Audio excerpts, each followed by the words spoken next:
que llegan a tu mesa pueden transmitir enfermedades. El síndrome urémico hemolítico, conocido por la sigla SUH, es una enfermedad causada, en la mayoría de los casos, por la ingestión de alimentos contaminados con una bacteria llamada Escherichia coli, productora de toxina Giga. Era un bebé bonito, empezaba a caminar, se reía, jugaba. Y bueno, un día empezó con una diarrea. Quise hacer una dieta que se hace cuando nuestros bebés tienen diarrea. Y no se le iba la diarrea. Pasó un día, lo llamé a su pediatra, me dijo que estuviera atenta, que continuara con la dieta, pero que lo tuviera informado. Y al otro día, Lucas seguía con su dieta, seguía con su diarrea, no quería tomar agua, no quería comer, no quería caminar. Y cada vez estaba más triste, yo lo veía.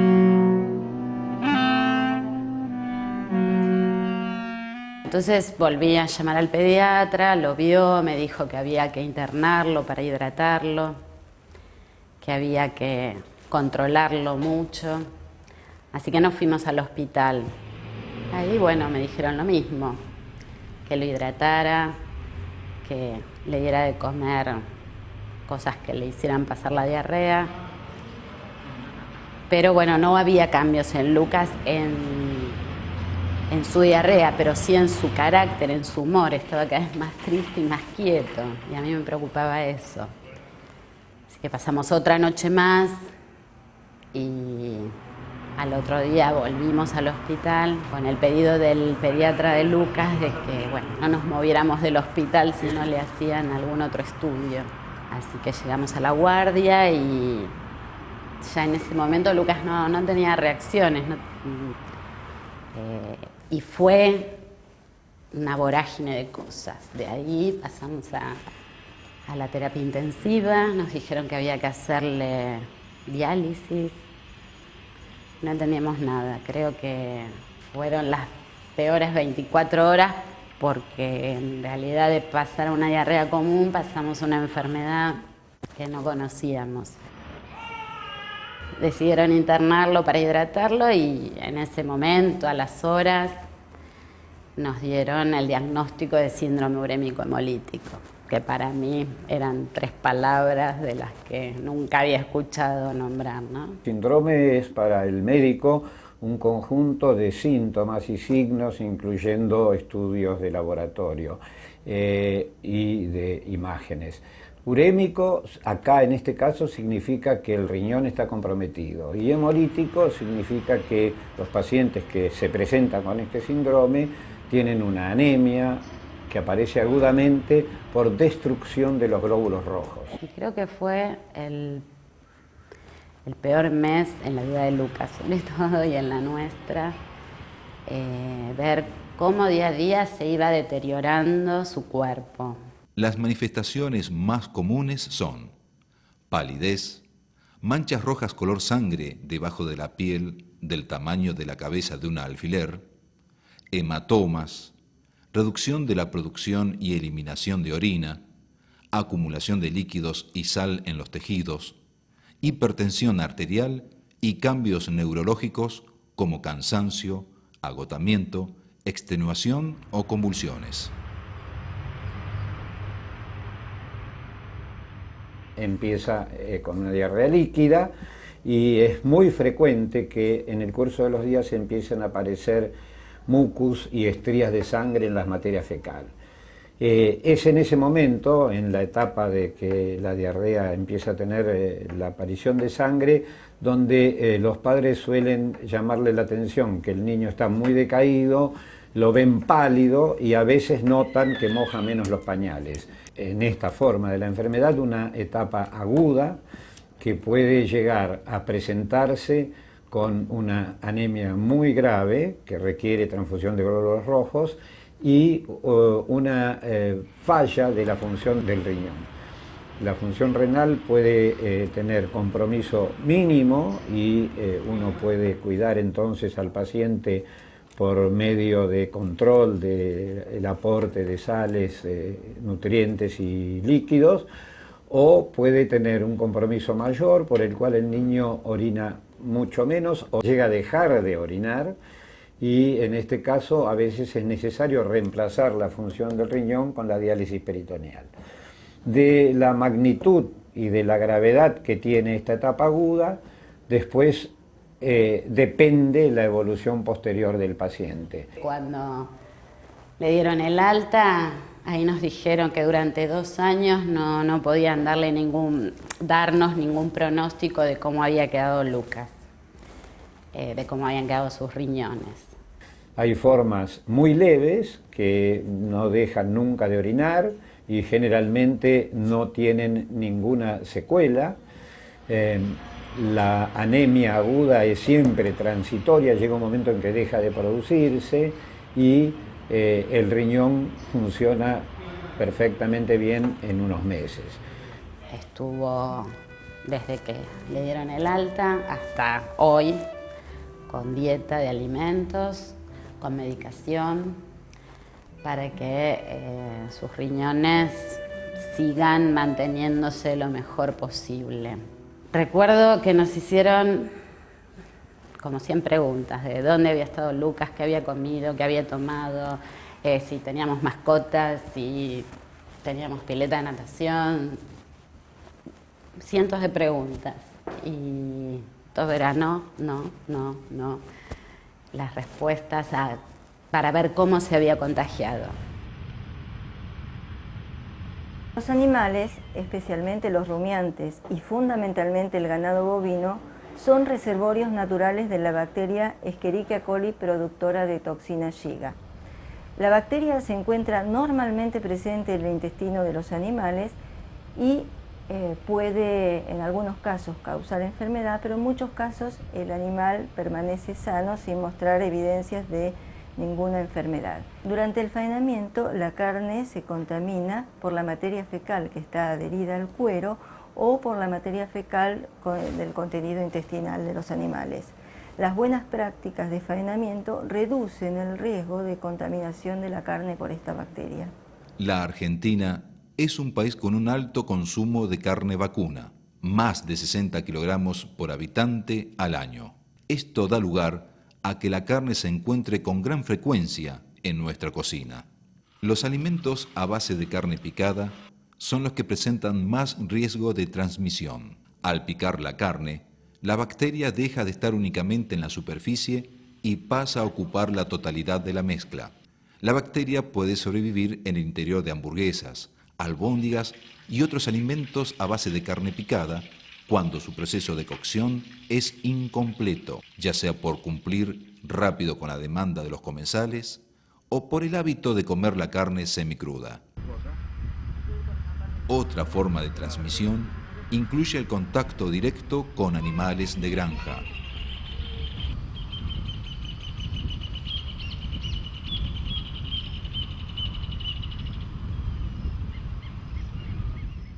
La transmisión fecal-oral también es posible con algunos animales domésticos, ya que ellos, al igual que las personas, pueden presentar estas bacterias en su intestino. Aunque no son considerados el principal reservorio, es conveniente no darles carne cruda a los animales de compañía, para evitar que se contaminen y extremar la limpieza de sus deposiciones.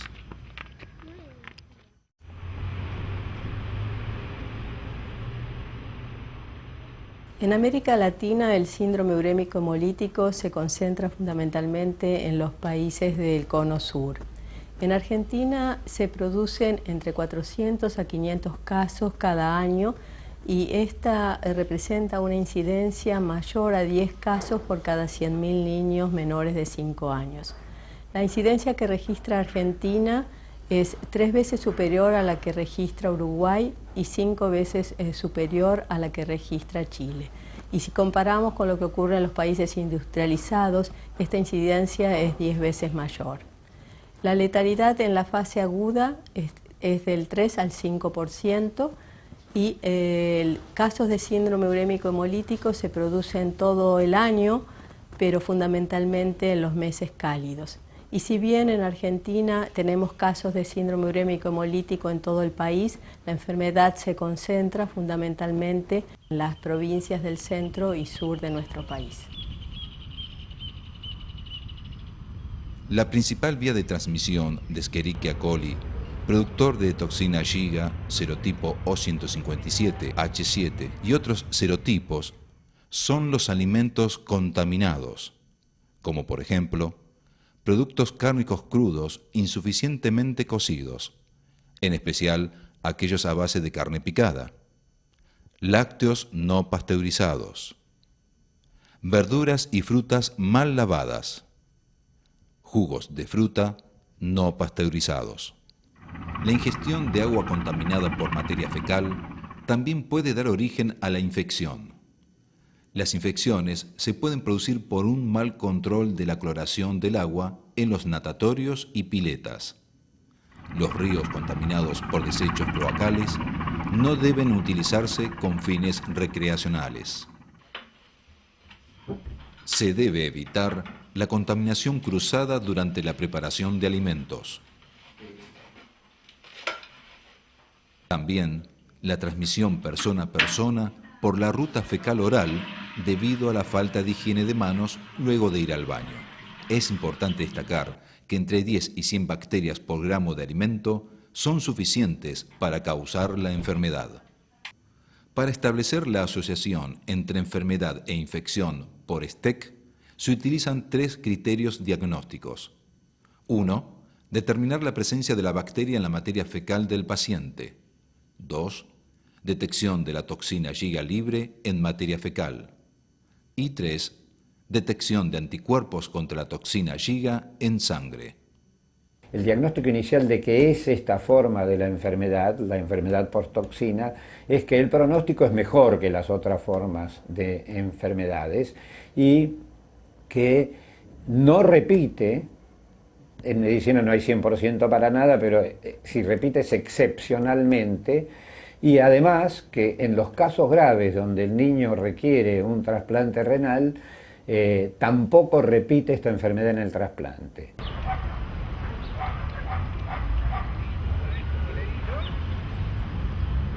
En lo que se refiere a tratamiento específico, se está trabajando en distintas áreas de investigación básica, pero cuando nos referimos a los que son los tiempos de investigación para tener un resultado aplicable, es decir, un tratamiento que se pueda suministrar a un niño, los tiempos son bastante poco predecibles y lejanos.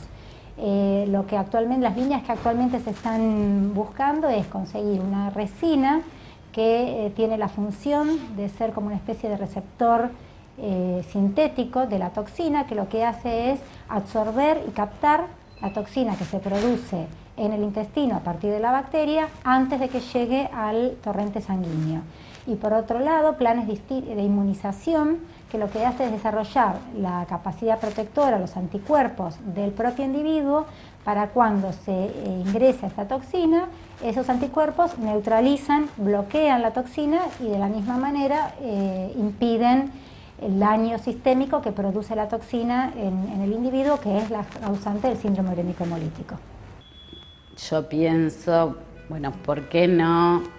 ¿Por qué se tuvo que enfermar? Como quizás uno se lo pregunta más que nada porque creo que es una enfermedad de estas que se pueden prevenir fácilmente, ¿no? Si hubiera habido una buena información, una política que acompaña la prevención de algunas enfermedades. Para prevenir las infecciones con Escherichia coli patógena, lo más importante entonces es reforzar todos los controles en toda la cadena alimentaria, desde el reservorio más importante, que es el ganado bovino, hasta el consumidor. Por otro lado, sería importante también una intensa y sostenida campaña de educación, no simplemente de información, sino de educación, que introduzca los conocimientos básicos necesarios para evitar las infecciones en la población en general.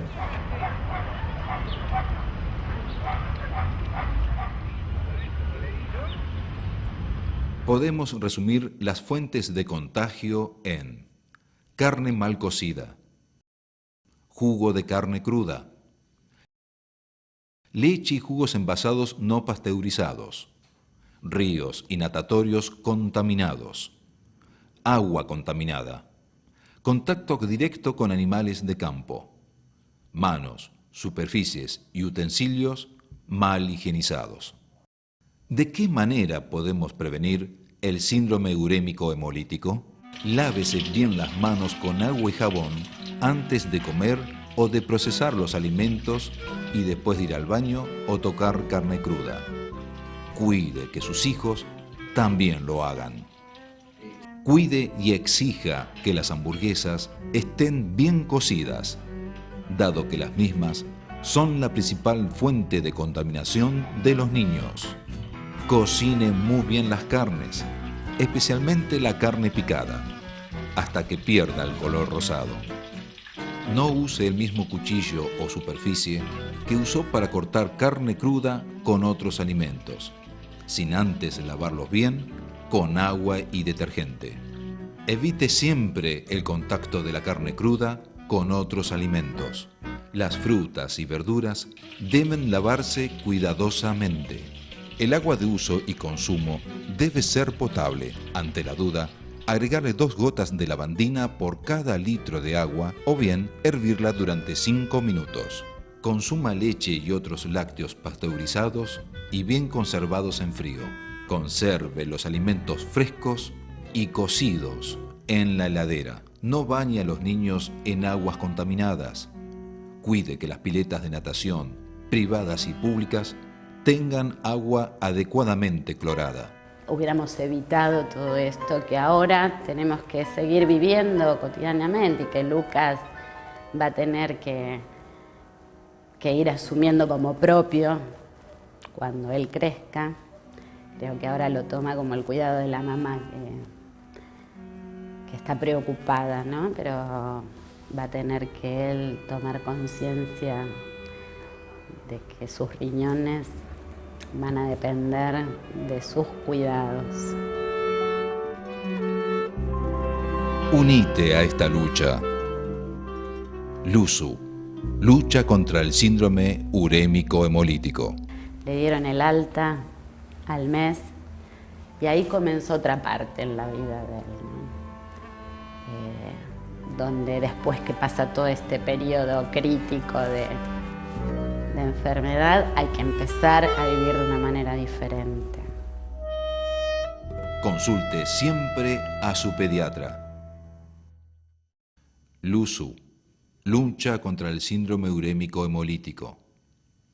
Asociación civil sin fines de lucro integrada por familiares de pacientes, profesionales de la salud, investigadores e integrantes de la comunidad preocupados porque nuestro país presenta la mayor incidencia de síndrome urémico hemolítico en niños menores de 5 años.